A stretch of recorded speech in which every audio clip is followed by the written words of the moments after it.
John Milton जो थे बहुत ही जल्दी अपनी आधी उम्र ही पार कर पाए थे और वो अंधे हो गए थे।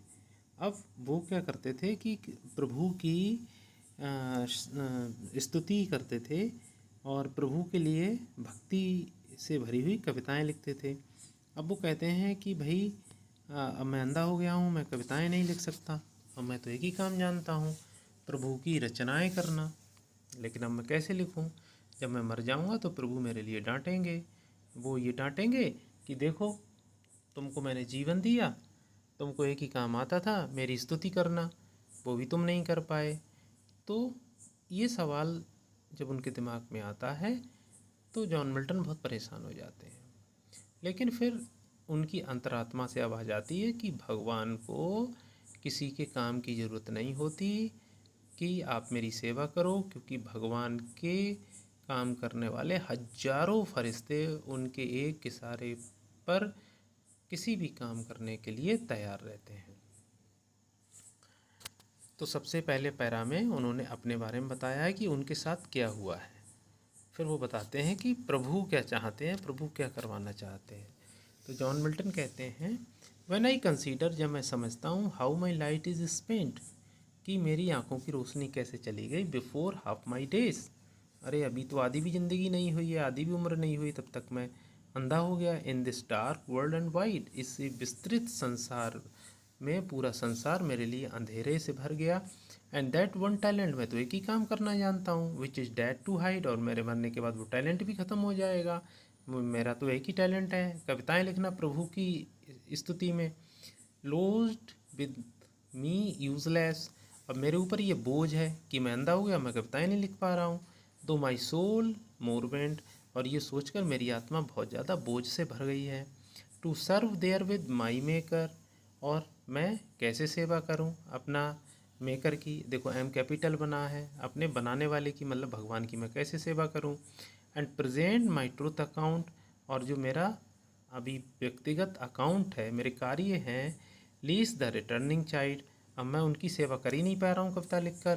तो जब मैं मर जाऊँगा तो भगवान मुझे रिटर्निंग होने पर चाइड करेंगे, चाइड मतलब डांटेंगे। Doth God exact day labour light denied, तो वो एक सवाल पूछते हैं, क्या भगवान को ऐसे इंसान से काम करवाने की ज़रूरत है जिसकी आंखों की रोशनी चली गई है। आई फॉन्डली आस्क, मैं मूर्खता से ये सवाल पूछना शुरू कर देता हूँ। बट पेशेंस, लेकिन धैर्य के साथ, टू प्रिवेंट, मैं रुक जाता हूँ। दैट मर्मर सून रिप्लाइज, और जल्दी ही मेरी अंतरात्मा से आवाज़ आती है, गॉड डज नॉट नीड, भगवान को ज़रूरत नहीं है, ईदर मैंस वर्क और हिज ओन गिफ्ट्स, ना तो भगवान को किसी इंसान के कार्यों की ज़रूरत नहीं है, और ना भगवान को इंसानों के तोहफ़ों की ज़रूरत है। हु वेस वियर इज़ माइल्ड ओक, और वो लोग जो धैर्य के साथ दुखों को, योग माइल्ड मानी हल्के, योग मानी झटकों को, परेशानियों को, दुखों को, मुसीबतों को सहते रहते हैं, दे सर्व हिम बेस्ट, वो भगवान की अच्छे तरीके से सेवा करते हैं। हिज स्टेट इज किंगली, भगवान का जो राज्य है वो राजाओं से बड़ा है। Thousands eight his bidding speed, और हजारों जो फरिश्ते होते हैं तेज दौड़ने वाले, एट पोस ले जाते हैं, over land and ocean without rest, और बिना आराम किए हुए भगवान के संदेशों को ज़मीन पर ले जाते हैं, समुद्र पर ले जाते हैं, जरा सी सेकंडों में।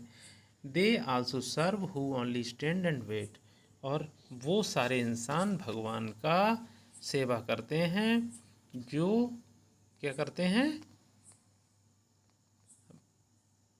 अपनी बारी का इंतज़ार करते हैं और धैर्य से खड़े रहते हैं कि भगवान की हमारे ऊपर कृपा होगी, और वो कभी भी अधैर्य नहीं दिखाते। अब यहाँ पर देखिए, is kingly thousand at his bidding speed, bidding मानी ऑर्डर ले जाते हैं, तो हजारों फरिश्ते भगवान की जरा सी देर में ऑर्डर ले जाते हैं। तो वो हजारों फरिश्ते हैं जो भगवान का ऑर्डर ले जाने वाले, तो मैं समझता हूँ किसी भी इंसान के काम की ज़रूरत भगवान को नहीं है। वो सच्चा सेवक है भगवान का, जो अपनी बारी का इंतज़ार करता रहता है धैर्य के साथ। या फिर इसमें ये कहने की कोशिश की गई है कि हमें हमेशा एक्सेप्ट कर लेना चाहिए भगवान ने जो हमारे साथ किया है। भगवान हमारे साथ हमेशा अच्छा ही करते हैं।